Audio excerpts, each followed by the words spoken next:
Hi, my name's Malcolm and my channel is called Allotments for Fun and Food. And like any keen gardener, allotment keeper, homesteader, I enjoy watching YouTube and I watch lots of people's channels. The other day I was watching Nick's Allotment Diary. It's a great channel, and Nick was challenging us to grow the biggest sunflower or the best group, a number of categories. And I thought, well, let's take part. It's always good to have a challenge. So here it is, Nick. This is my pot, and the sunflower is called Giant Sunflower. A bit generic, but hopefully it will become giant. So I'm going to put my seed into my pot and wish me luck. Hopefully I'll have this massive sunflower, but we'll see. Anyway, good luck to everybody. The sunflower challenge is a great idea, and I hope you all do well. Well, I'm back in the Polytunnel today. It's definitely Polytunnel weather. It's raining, well, fairly consistently outside. So now that I've made the space here, having taken out the onions and the broad beans, I'm going to add my next planting of lettuce and beetroot. And because the spring onions, this is White Lisbon, has done so well, and I've got a few more coming, I'm going to interplant some of these spring onions so that I've got a goodly supply of salad crops inside. I need to do a little bit of weeding in here. I'm just seeing a flush of seedlings, which is because I took this soil from various places around the plot, and the simple way of getting these seedlings removed at this stage is just to use a fork and break the soil surface up, and they're no trouble at all to kill off in this way, and it saves anything getting a serious root and taking hold. So with no further ado, I will make those plantings.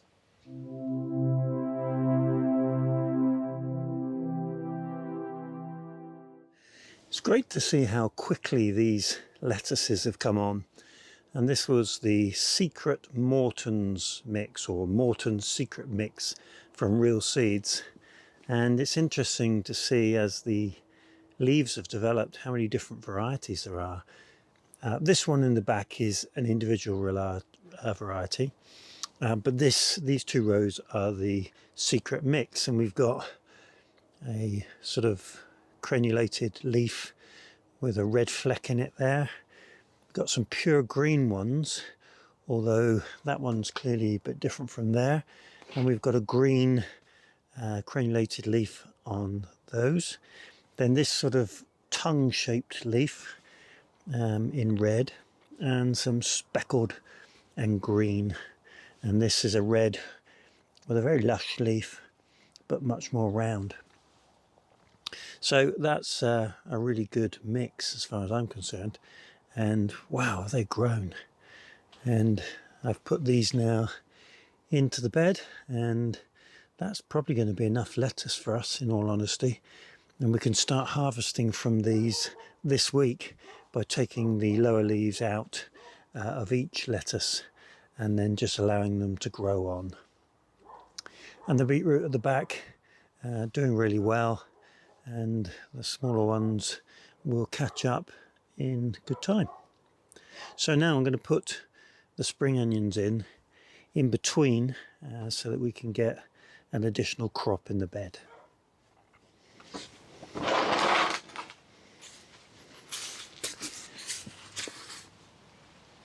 So these onions are White Lisbon. I sowed them on the 1st of February, and they're a good 5-6 inches high now. I sowed them in clusters intentionally, and that will give us small clusters of onions that we can either pick 2 or 3 from, or take out a whole cluster. And I'm just going to intersperse them into the bed in between the lettuces.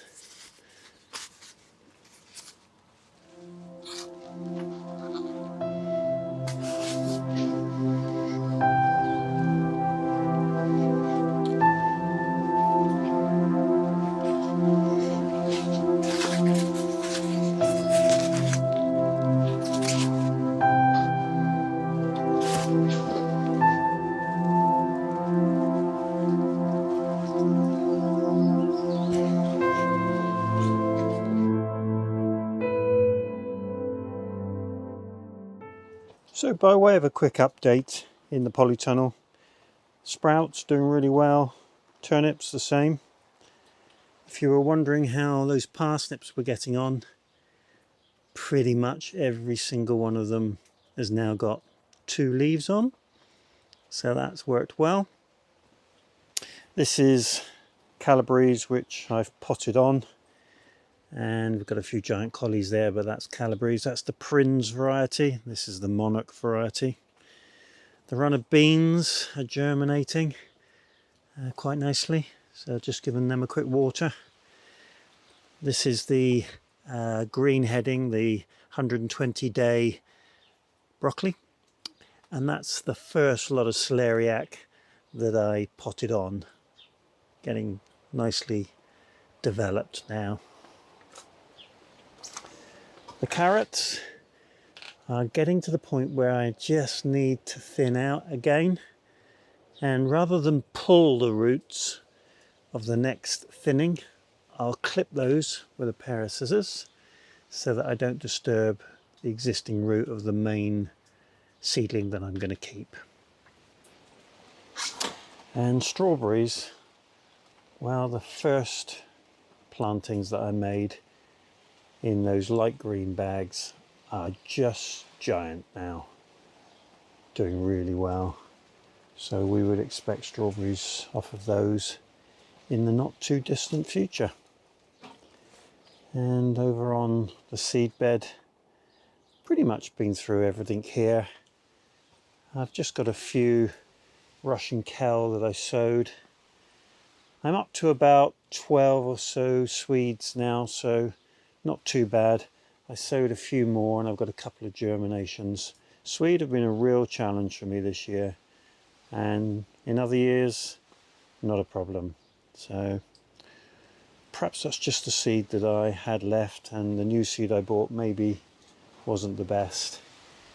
And the only other thing that's not really working particularly well is the chives. I seem to have a couple of small germinations there, and we'll see how they go. So my channel's now got 180 subscribers and about 40 videos uploaded. So if you're watching this video and you're enjoying the content, then why not subscribe and click the bell, and you'll get updates from me whenever I upload. And I upload my videos on a Wednesday and a Sunday around 8 PM. So subscribe, enjoy.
One thing I am going to do in this bed is put some eggshell around these, because this is the bed where I put the carrots in last year and the slugs devoured a lot of them.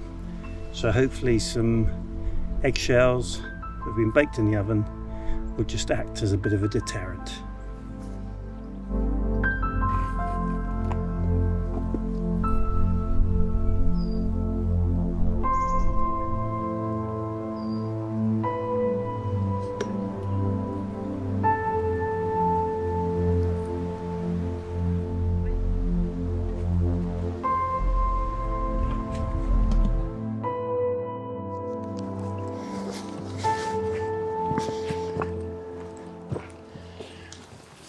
Well, it's definitely a case of dodging the showers today. After all, it is April and you're supposed to get showers. So today I'm going to put some giant cauliflowers in. I've got plenty of these, so again, there's minimal risk with cauliflowers, but I've just got a backup plan in case I need it. So from experience, these get very large. So I'm probably only going to have 3 in this width of bed, and this is a 1 meter bed, 4 feet. So 3, and at the moment probably go halfway up the bed. So we'll get the first few in. I'm going to select the best plants, and this one looks pretty cracking. It's got some roots down to the bottom, which is good, and like all brassicas, planting it deep is not really a problem. Firming it down is probably a good thing to do for any brassica. So there's one. Let's see if we can get these in before the rain sets in. You look at a job like this and think, how long is it going to take me? In reality, planting brassicas just takes seconds.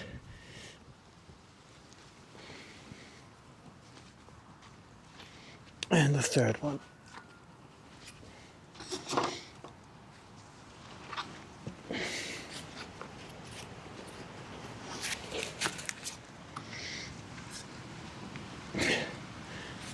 In it goes.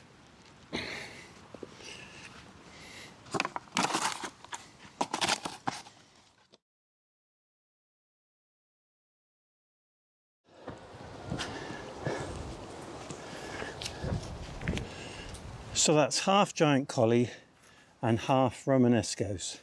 So 2, 4, 6, 7, 21 plants in there, and that's ample. If anything, they're quite close together. But we'll see how we get on. Ultimately, if I find this year that this is too close, then on a big bed like that, I may end up even going just 2 plants either side.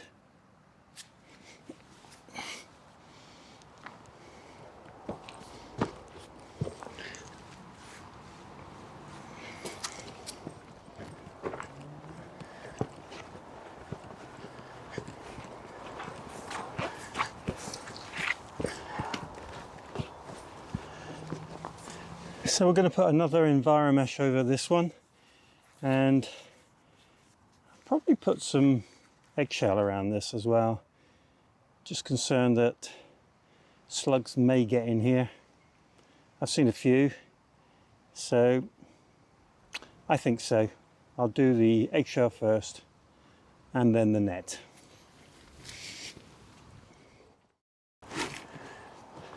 Well, we collect this eggshell all year. It's amazing how quickly you use it. Still, you can only use it once. So whilst these seedlings are young and they're not really above ground, I think it's probably a prudent thing to do. So next step, the net.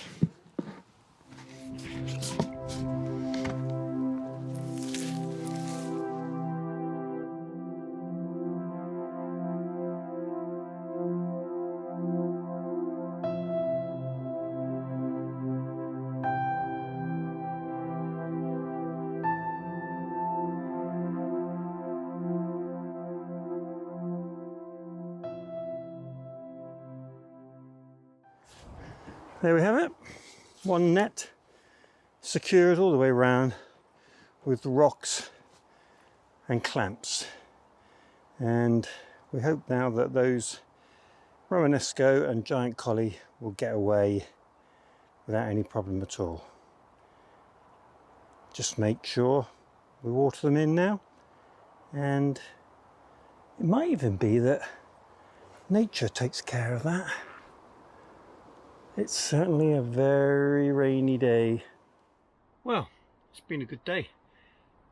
Nice to get those brassicas in, cauliflowers and Romanesco, and I just wanted to show you a few of the surprising things in the polytunnel. One thing that doesn't surprise me is I've grown a few too many of some plants, but hey, that's the nature of it, and if things go wrong, I've got some backup. What is interesting is the swede that have been a real saga for me, and this is the collection of swede that I have succeeded in germinating and growing. But just the other day, on the 21st of April, I sowed this tray, and 1, 2, 3, 4, 5, 6, 7, 8, 9, 10, 11 so far have germinated, and I get the impression they're going to carry on germinating.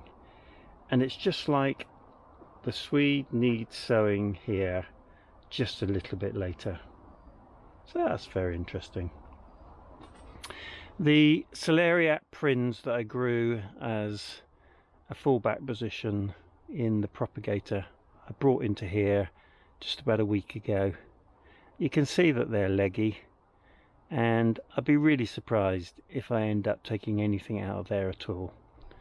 And that tells me that celeriac is best grown in the polytunnel in a cooler temperature where it can acclimatise and not get to that leggy state.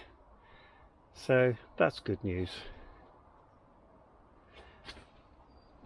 In the old tomato seed, 2014 when I bought it, I sowed these 4 out in the polytunnel to see if I could get germination, and the Brandywine Sudduths has just come up with 2, so that's nice to see.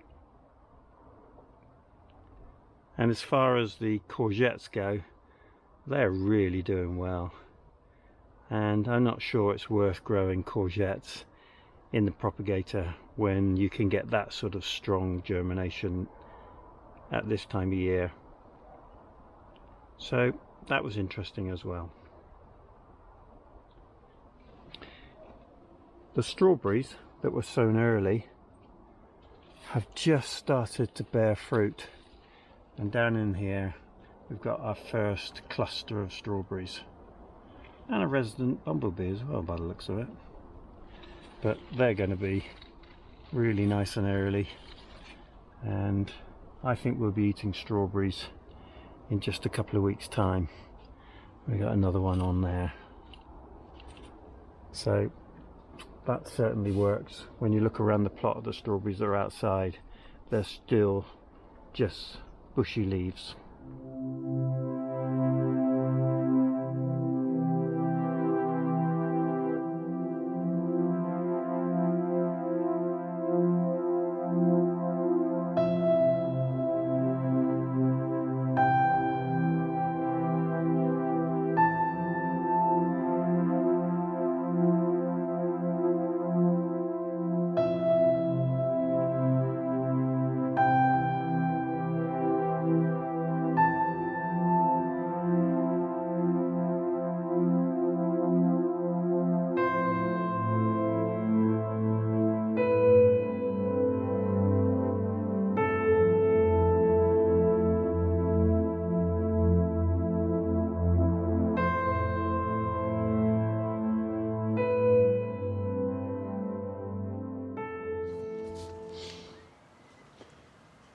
So today I'm going to plant the green-headed broccoli, or green-heading broccoli. That's the 120-day broccoli. I'm going to plant it in this high hoop. It's a plant that gets about this high, so it tends to pressure the low hoops. And this bed's previously had kale in it, so another brassica, and it'll be just fine for this.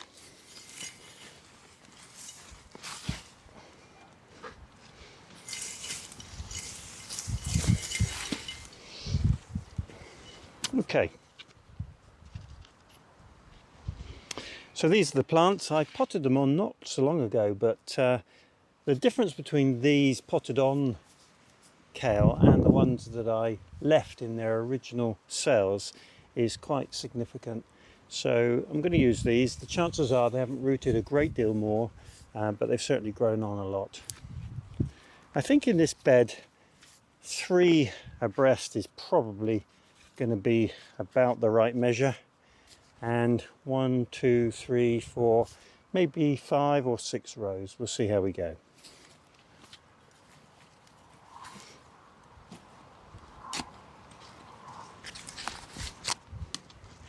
Now the roots are really very good indeed, so get those down again with brassicas, firming them in really nicely makes a lot of difference.